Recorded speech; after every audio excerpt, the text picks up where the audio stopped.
out of the School of Business Makers. And today I have a special guest, an amazing corporate lawyer at the same time, a John Maxwell team certified coach. And for the specific of this amazing conversation, we'll be discussing how to build your career path. I know many of us out there, we like to grow in our career, we like to be amazing professional. And with my guest today, we'll be painting the picture, discussing amazing topic. I don't want to dive deeper in the conversation to keep the excitement.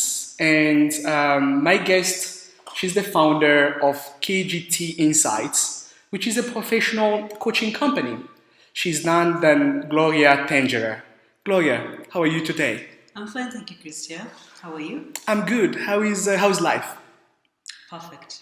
Perfect. What does perfect mean? It means that I'm living my dream. I'm taking more risks. I'm being very aware about my surroundings, questioning myself more, and I think there's a lot to take from that, to pick from that. Fantastic. I love the positivity and the energy that you're bringing. Is there any other thing that you like to tell either the listeners about who is Gloria? Well, I always find difficulty answering that question. Yeah. But Gloria is female. I'm a mother. Okay. I have a young son who's 2 and 5 months now. Married.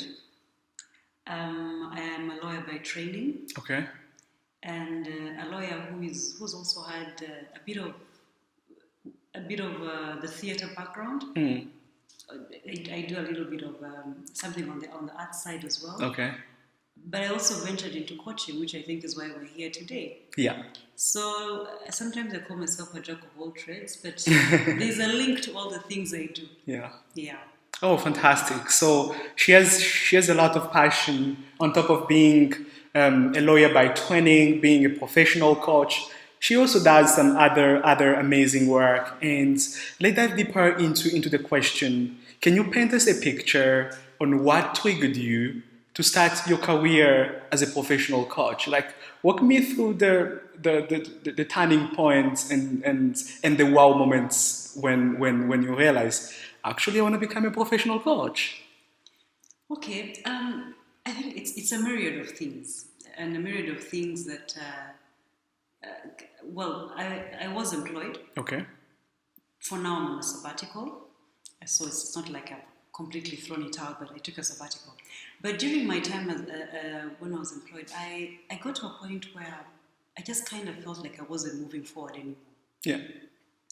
And trust me, I was like the head of the department. I was, I had responsibilities, senior manager, the works.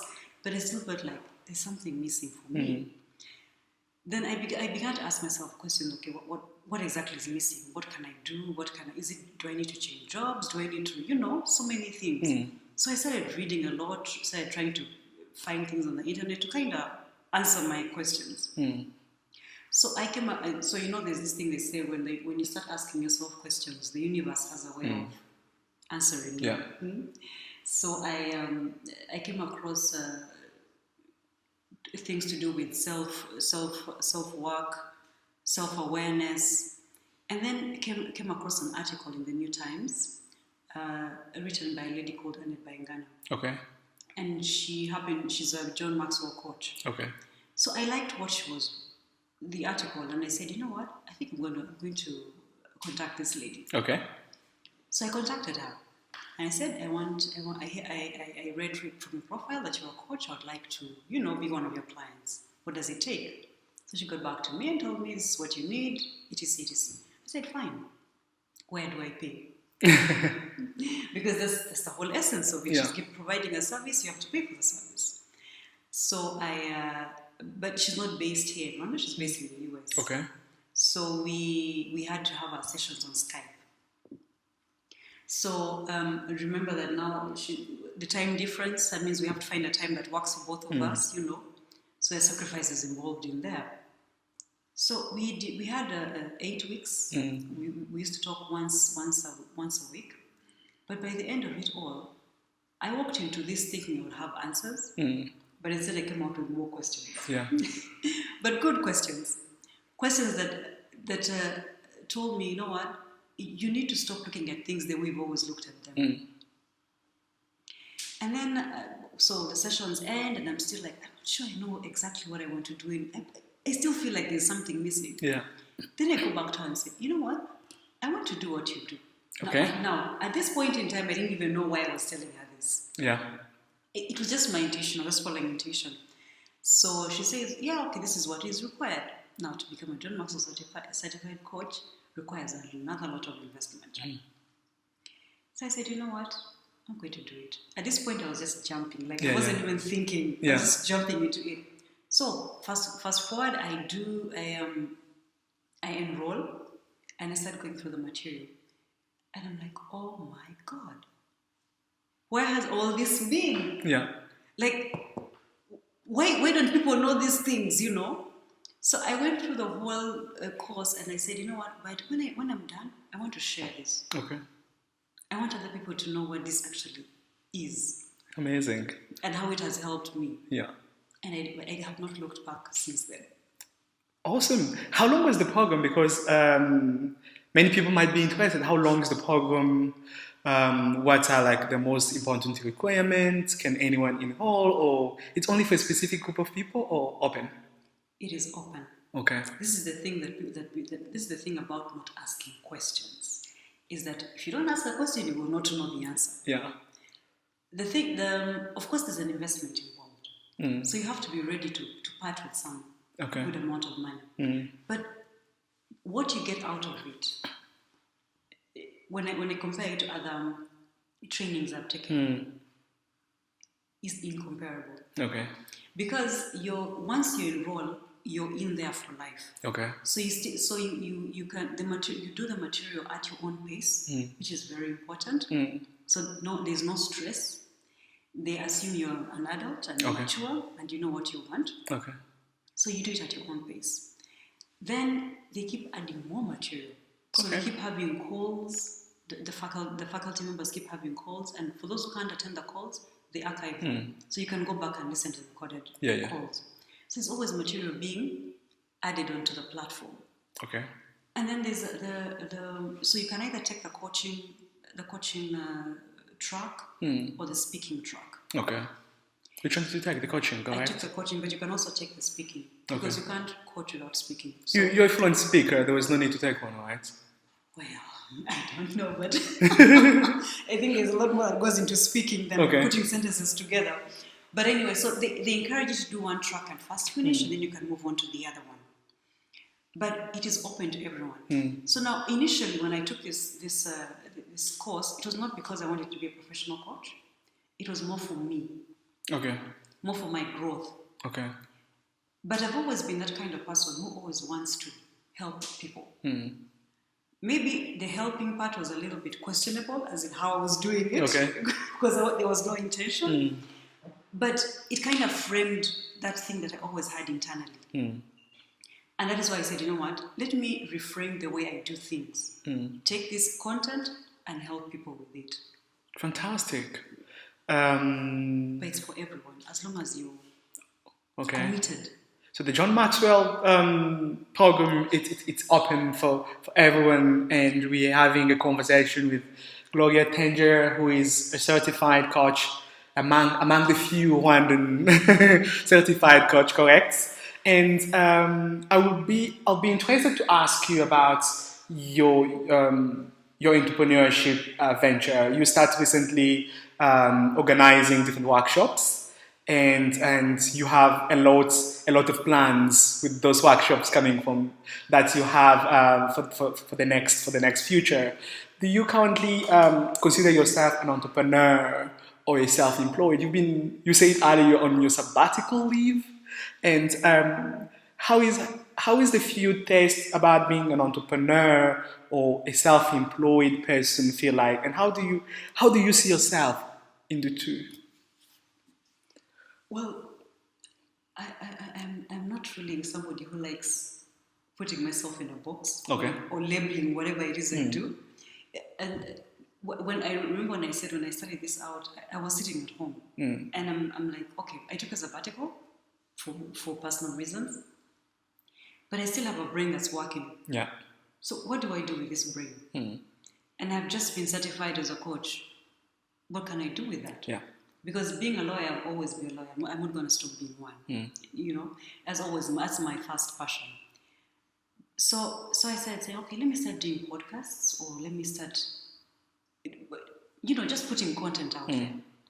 But the thing with being open to life is that one thing leads to another. You do one thing and you're like, but what more can I do? Am I just going to do podcasts? Let me try and put out a notice asking 10 people to come for free sessions. It led to that. Then I said, but I can still do more. Let me do events. Because events is not new for me. I was doing it under another umbrella. So organizing an event was not really a big thing for me. But it was, how do you get people to come and actually pay for this type of service? Yeah. Because they don't know me in that angle. Yeah. So for me, it was also a test to see, okay, are you now willing to risk yourself like this, put yourself out there? But at the end of the day, it was more of, okay, whoever comes, whether there are 5 people or 6, I will give them the event of their life. As long as there are people there, I will do what I'm committed to do. Fantastic. So that is how the event thing started. But the event thing is more also because I want to encourage individuals. From what I understand, most times it's companies paying for training. But I want individuals to also be okay with paying for their own training. Yeah. That's why the fee was very affordable. Yeah. When you compare it to other fees that people pay to watch a performance.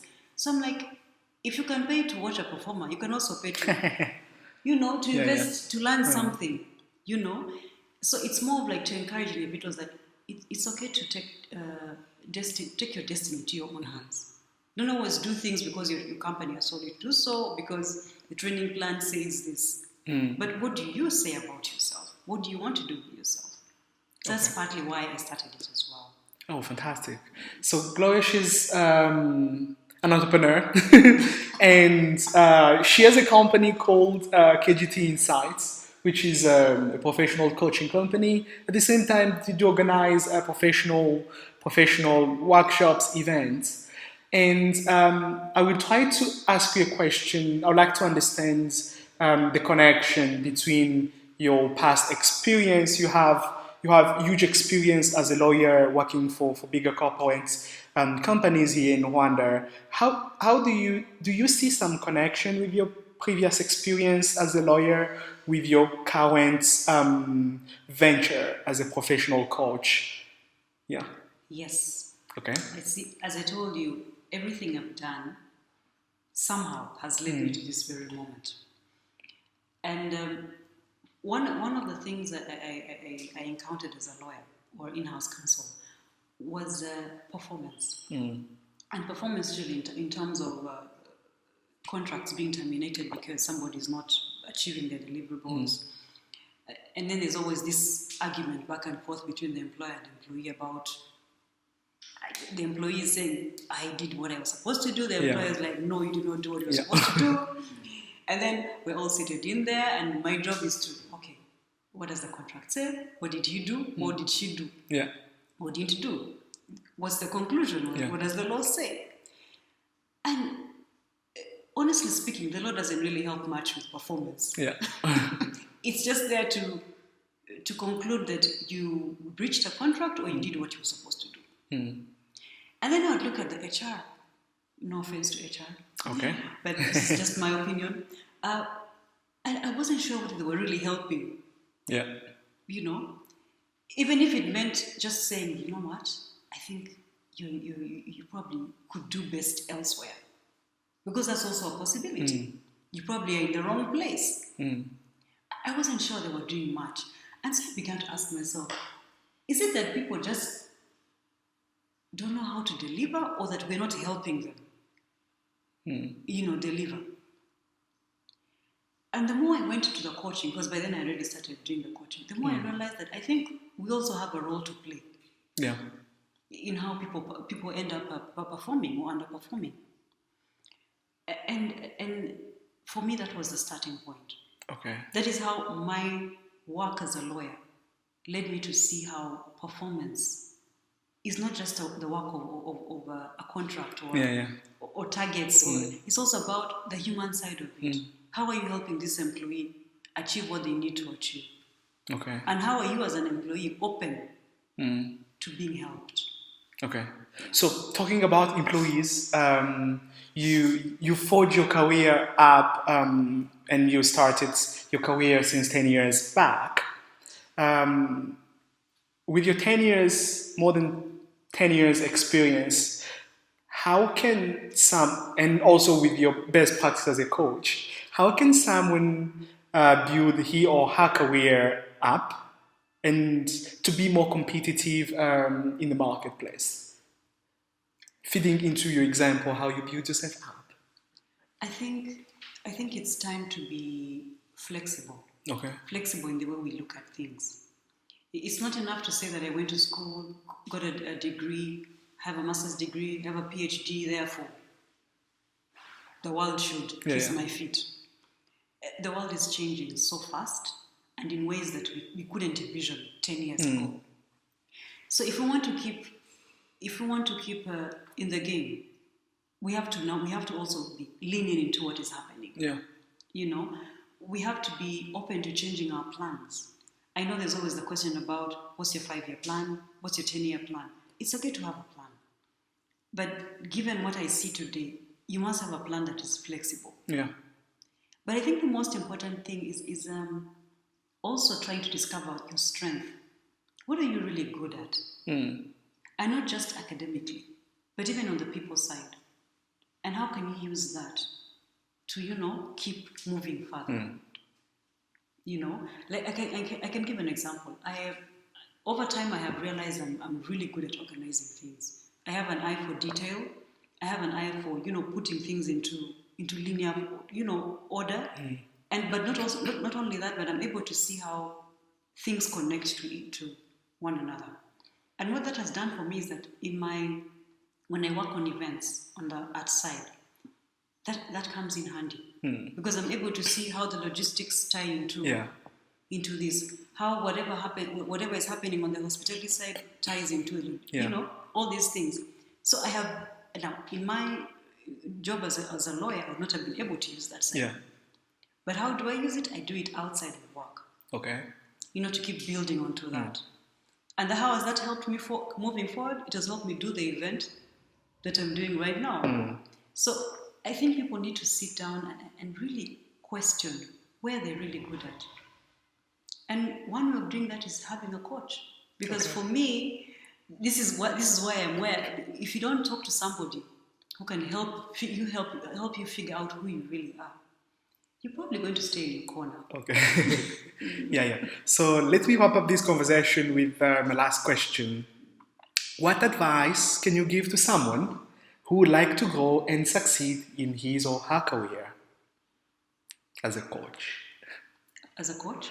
As a coach who help build people up, what advice can you give to someone who basically to grow his career, he's starting from an entry level and would like to forge his way up, maybe to become maybe a senior one day, based on how you move yourself up? Yeah. Ask questions. Okay. Ask a lot of questions, even if you're not. Even if you think you look stupid, ask questions. Okay. If you're not sure about something, ask. If you feel something, ask. Your intuition is also another thing you need to, and this is something that we probably don't take seriously, but most of the choices that I've made, they didn't make sense to other people. Are because of my intuition, but they have come out to help me. Asking questions. And being okay to fail. Yeah. Because if you don't fail, then you will not know what else to do. And if you're not failing, that means you're not trying out stuff. Yeah. And unfortunately, people, the ones who rise up, are the ones who have shown Yeah. some of these attributes. So it's not enough to just say, I have the papers, I have the brain. You have to add something else. Yeah. And you also have to be able to work with people. Fantastic. That's very important. So those key, those three things. So, two key advice: ask questions and don't be afraid to fail, right? In today's conversation, my guest was Gloria Tender. We are coming to the end of this conversation, and we've been discussing how you can build your career up. And for your information, Gloria, she's the founder of KGT Insights, which is a professional coaching company here in Rwanda.